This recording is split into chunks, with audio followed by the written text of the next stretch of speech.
Hello everyone, welcome back to HRM guide. Last lecture में हमने ये देखा था कि ह्यूमन रिसोर्स प्लानिंग क्या होती है, उसके क्या सिग्निफिकेंस हैं।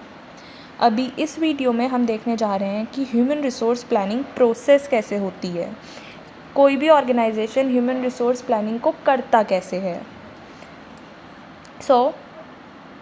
ह्यूमन रिसोर्स प्लानिंग के फर्स्ट स्टेप है कॉरपोरेट एनालिसिस। इसका मतलब क्या हुआ कि हमें सबसे पहले ये देखना होगा कि ऑर्गेनाइजेशन का अल्टीमेट गोल क्या है। किसी भी ऑर्गेनाइजेशन का कोई अल्टीमेट टारगेट, कोई प्रोडक्शन टारगेट हो सकता है, कोई सेल्स टारगेट हो सकता है।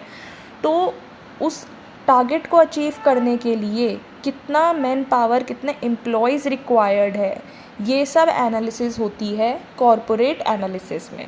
सेकेंड स्टेप जो है ह्यूमन रिसोर्स प्लानिंग प्रोसेस का, वो है डिमांड फोरकास्टिंग। इसके अंदर क्या होता है कि अलग अलग डिपार्टमेंट्स के अंदर एक छोटा सा सर्वे कंडक्ट किया जाता है, जिससे हमें ये पता लग सके कि उस डिपार्टमेंट के जो गोल है उसको फुलफ़िल करने के लिए, उसको अचीव करने के लिए उस पर्टिकुलर डिपार्टमेंट को कितना एम्प्लॉय या कितना मैन पावर चाहिए रहेगा। इस चीज़ को फोरकास्ट करना कि जो ऑब्जेक्टिव है ऑर्गेनाइजेशन का, उसको अचीव करने के लिए कितनी मैन पावर चाहिए, इसको हम बोलते हैं डिमांड फोरकास्टिंग। अब थर्ड स्टेप जो है ह्यूमन रिसोर्स प्लानिंग प्रोसेस का, वो है सप्लाई फोरकास्टिंग। ये क्या होती है कि अब हमें डिमांड पता चल गई, अब हमें ये देखना है कि हम एम्प्लॉयज़ को हायर कहाँ से करेंगे, या उनका रिक्रूटमेंट कहाँ से होगा, उनका सिलेक्शन प्रोसेस क्या होगा। तो ये सब होता है सप्लाई फोरकास्टिंग में। हम कुछ रिज्यूमेस को ऑलरेडी एक पाइपलाइन में रखते हैं, जिसमें हमें ऑलरेडी पता होता है कि ये पर्टिकुलर उस बंदे के अचीवमेंट्स हैं, ये पर्टिकुलर उस बंदे के स्किल सेट्स हैं, ये उसका एजुकेशन है, जिससे इन फ्यूचर अगर हमें कोई भी रिक्वायरमेंट है तो हमें एकदम से पैनिक ना हो। हम एकदम से देख सकते हैं कि हमारे पास ये एक पाइपलाइन है, ये हमारे पास उस बंदे के स्किल सेट्स हैं, जो हमारे पास पर्टिकुलर वैकेंसी है उससे ये रिज्यूमे मैच हो रहा है, तो हम उसको एक बार कांटेक्ट कर सकते हैं। तो ये सब एक सप्लाई फोरकास्टिंग का पार्ट है। ऑल्दो हम डिमांड फोरकास्टिंग और सप्लाई फोरकास्टिंग दोनों को ही फ्यूचर वीडियोज़ में थोड़ा डिटेल में पढ़ेंगे, पर अभी के लिए एक छोटा सा ब्रीफ था। अब next step of human resource planning process is identifying man power gap. इसका मतलब क्या है कि अब हमने ये देखना है कि किसी काम को करने के लिए, या किसी ऑब्जेक्टिव को, या किसी गोल को फुलफ़िल करने के लिए हमें कितने लोगों की ज़रूरत है और हमारे पास कितने लोग एट प्रेजेंट हैं। उन दोनों के बीच के डिफरेंस को ही हम बोलते हैं मैन पावर गैप। ये सरप्लस में भी हो सकता है और ये शॉर्टेज में भी हो सकता है। सरप्लस हुआ तो यानी कि हमारे पास मैन पावर का रिक्वायरमेंट कम है पर मैन पावर ज़्यादा है, उसको बोल दिए हमने सरप्लस।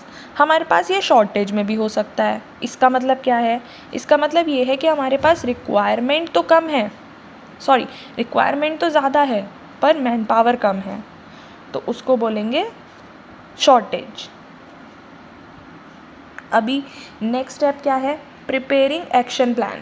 अब इसके अंदर क्या होता है कि अब हमें पता चल गया कि मैन पावर गैप कैसा है, सरप्लस में है या शॉर्टेज में है या क्या है, तो हम अकॉर्डिंगली उसके प्लान, हम अपने एक्शन प्लान को प्रिपेयर कर सकते हैं। फॉर एग्जांपल, अगर हमारे पास सरप्लस मैन पावर है तो हम ले ऑफ या फिर रिट्रेंचमेंट या फिर ऐसे कोई स्कीम, वॉलंटरी रिटायरमेंट, ये सब स्कीम को हम अप्लाई कर सकते हैं जिससे हमारा सरप्लस ख़त्म हो जाए। या फिर अगर शॉर्टेज में है तो हमारे एक्शंस क्या होंगे? हम रिक्रूटमेंट, सिलेक्शन, प्रमोशन, ट्रेनिंग, ये सब करवाएंगे जिससे हमारा शॉर्टेज वाला जो मैन पावर गैप है वो फिलअप हो सके। अभी last and the final step of human resource planning process is monitoring and control. अभी ये प्रोसेस ऐसा तो नहीं है, ये ह्यूमन रिसोर्स प्लानिंग एक ऐसी प्रोसेस है जो कंटिन्यूस प्रोसेस है। कभी ऑर्गेनाइजेशन को ज़्यादा लोगों की ज़रूरत पड़ सकती है, कभी ऑर्गेनाइजेशन को कम लोगों की ज़रूरत पड़ सकती है। तो ये प्रोसेस कंटिन्यूस प्रोसेस है, तो इसको मॉनिटर करना बहुत ज़्यादा इंपॉर्टेंट है कि इस वक्त हमारी ऑर्गेनाइजेशन में क्या चल रहा है, उसके अकॉर्डिंग हमें man power human resource planning करनी है। तो monitoring and control is the last step of human resource planning process. So I hope आप लोगों को process of human resource planning समझ में आया होगा। I request you all to like, subscribe and share my video to other students, and thank you so much.